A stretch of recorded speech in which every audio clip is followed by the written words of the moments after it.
ನಾನಿವತ್ತು ತುಂಬಾ ಟೇಸ್ಟಿಯಾಗಿರುವಂಥ ಒಂದು ಸ್ನ್ಯಾಕ್ಸ್ ಸ್ವೀಟ್ ರೆಸಿಪಿಯನ್ನು ಹೇಳ್ಕೊಡ್ತಾ ಇದ್ದೀನಿ. ಸಂಜೆಯ ಟೀ ಜೊತೆ ಮತ್ತು ಕಾಫಿ ಜೊತೆ ಇದು ಸೂಪರ್ ಅಂತಲೇ ಹೇಳ್ಬೋದು. ಇದನ್ನು ಯಾವ ರೀತಿ ಮಾಡೋದಂತ ನೋಡೋಣ. ಇದಕ್ಕೆ ಬೇಕಾಗಿರುವಂಥ ಸಾಮಗ್ರಿಗಳು ಬೆಲ್ಲ.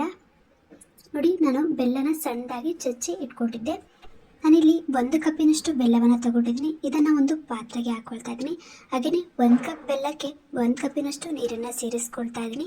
ಈ ಬೆಲ್ಲ ಪೂರ್ತಿ ಚೆನ್ನಾಗಿ ಕರಗಬೇಕು, ಹಾಗಾಗಿ ಬೆಲ್ಲವನ್ನು ಸಣ್ಣದಾಗಿ ಚಚ್ಕೊಂಡಿದ್ದೀನಿ. ನೋಡಿ, ಈಗ ಒಂದು ಸ್ಪೂನಿನ ಸಹಾಯದಿಂದ ಇದನ್ನು ಚೆನ್ನಾಗಿ ಮಿಕ್ಸ್ ಮಾಡ್ಕೊಳ್ತಾ ಇದ್ದೀನಿ. ಈ ರೀತಿ ಮಿಕ್ಸ್ ಮಾಡೋದ್ರಿಂದ ಬೆಲ್ಲ ನಮಗೆ ಬೇಗ ಕರಗುತ್ತೆ.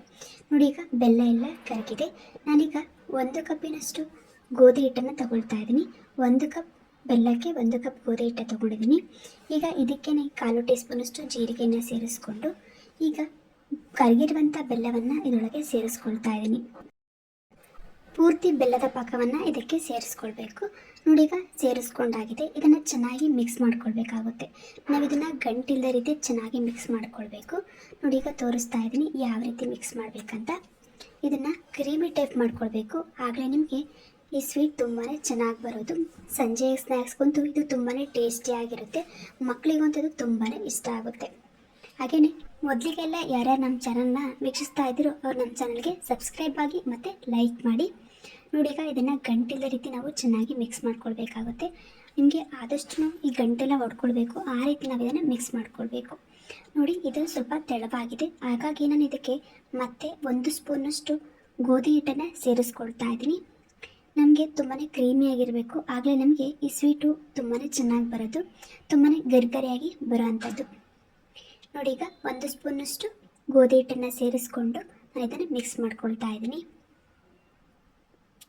ಈಗ ಇದನ್ನು ಚೆನ್ನಾಗಿ ಮಿಕ್ಸ್ ಮಾಡ್ಕೊಂಡಿದ್ದೀನಿ. ನೋಡಿ, ಈಗ ಇದಕ್ಕೆ ನಾನು 1/4 ಟೀ ಸ್ಪೂನಷ್ಟು ಅಡುಗೆ ಸೋಡಾವನ್ನು ಹಾಕಿ ಚೆನ್ನಾಗಿ ಇದನ್ನು ಮಿಕ್ಸ್ ಮಾಡ್ಕೊಳ್ತಾ ಇದ್ದೀನಿ.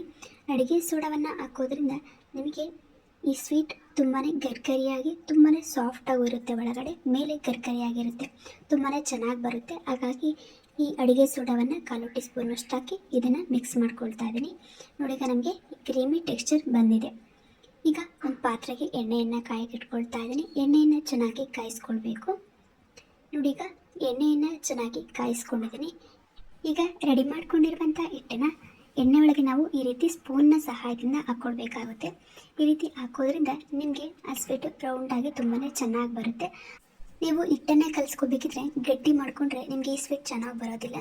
ತುಂಬಾ ಟೇಸ್ಟಿಯಾಗಿ ಬರಬೇಕಂದ್ರೆ ನೀವು ಹಿಟ್ಟನ್ನು ಕ್ರೀಮಿ ಟೆಕ್ಸ್ಚರಲ್ಲಿ ಕಲಿಸ್ಕೊಳ್ಬೇಕಾಗುತ್ತೆ. ನೋಡಿ, ನಮಗೀಗ ಈ ಸ್ವೀಟು ರೆಡಿಯಾಗಿದೆ. ಇದನ್ನು ಸ್ವೀಟ್ ಬೋಂಡ ಅಂತಲೇ ಕರಿಬೋದು. ತುಂಬಾ ಟೇಸ್ಟಿಯಾಗಿರುವಂಥ ಸ್ವೀಟ್ ಬೋಂಡ. ಮಕ್ಕಳಿಗೆ, ದೊಡ್ಡವ್ರಿಗೆ ಎಲ್ಲರಿಗೂ ಕೂಡ ಇದು ತುಂಬಾ ಇಷ್ಟ ಆಗುತ್ತೆ. ನೋಡಿ, ಕಲರ್ ಚೇಂಜ್ ಆಗೋ ತನಕ ಇದನ್ನು 2 ಕಡೆನೂ ಚೆನ್ನಾಗಿ ಬೇಯಿಸ್ಕೊಳ್ಬೇಕಾಗುತ್ತೆ. ಈಗ ನೋಡಿ, 2 ಕಡೆನೂ ಚೆನ್ನಾಗಿ ಬೇಯಿಸ್ಕೊಳ್ತಾ ಇದ್ದೀನಿ. ಇದು ಚೆನ್ನಾಗಿ ಬೆಂದಿದೆ. ಈಗ ಇದನ್ನು ತಗೊಳ್ತಾ ಇದ್ದೀನಿ. ಇವತ್ತಿನ ಈ ವಿಡಿಯೋದಲ್ಲಿ 1 ಕಪ್ ಗೋಧಿ ಹಿಟ್ಟಿಂದ ತುಂಬಾ ಟೇಸ್ಟಿಯಾಗಿರುವಂಥ ಸ್ವೀಟ್ ಬೋಂಡವನ್ನು ಯಾವ ರೀತಿ ಮಾಡೋದಂತ ಹೇಳ್ಕೊಟ್ಟಿದ್ದೀನಿ. ನೀವು ಮನೇಲಿ ಟ್ರೈ ಮಾಡಿ, ತುಂಬಾ ಚೆನ್ನಾಗಿ ಬರುತ್ತೆ. ಇವತ್ತಿನ ಈ ವಿಡಿಯೋ ನಿಮಗೆ ಇಷ್ಟ ಆಗಿದ್ದರೆ ಲೈಕ್ ಮಾಡಿ, ಶೇರ್ ಮಾಡಿ, ಸಬ್ಸ್ಕ್ರೈಬ್ ಆಗಿ. ನಮ್ಮ ಎಲ್ಲ ವಿಡಿಯೋ ನೋಡ್ತಾ ಇರಿ. ಧನ್ಯವಾದಗಳು.